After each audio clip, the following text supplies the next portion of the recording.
ఈ నోటిఫికేషన్ వెనక్కపోతే మాత్రం తీవ్ర పరిణామాలు ఉంటాయి. లేదు మేము ఏం చేయాలి, 4 వారాలు కోర్టు టైం ఇచ్చింది, ఈ 4 వారాల తర్వాత ఎన్నికలు జరగాలి కదా, పాత పద్ధతిలో జరగాలని 23% ఇస్తే మాత్రము చాలా చాలా చాలా తీవ్ర పరిణామాలు ఎదుర్కోవాల్సి వస్తుంది ప్రభుత్వము. మళ్ళీ చెప్తున్నాం, అన్యాయాన్ని భరించాం, ఈ అవమానాన్ని మేము భరించలేము. కాబట్టి డెఫినెట్గా 42% రిజర్వేషన్ అయ్యేదాకా మాకు ఎన్నికలు అవసరం లేవు. ఎన్నికలు ఇంకో సంవత్సరం పెడతావా, 2 సంవత్సరాలు పెడతావా, కానీ చట్టపరంగా మాకు 42% ఇచ్చిన తర్వాతనే జ్యుడిషియల్గా ఇక్కడ న్యాయపరమైన చిక్కులు రాకుండా ఉండటానికి ప్రొటెక్షన్ తీసుకున్న తర్వాతనే ఎన్నికలకు ఉండి, ఎన్నికలకు తొందర లేదు.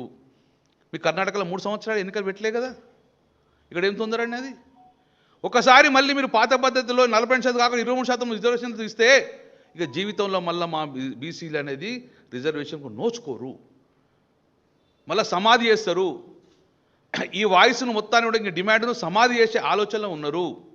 కాబట్టి సూటిగా కరెక్ట్ చెప్తున్నాం, ఢిల్లీకి కదలండి, మేము మీతో వస్తాము, మీరు ఏది కూర్చుంటే అది కూర్చుంటాము, కానీ ఢిల్లీకి వెళ్ళి రిజర్వేషన్ తర్వాతనే తెలంగాణలో అడుగుపెట్టండి.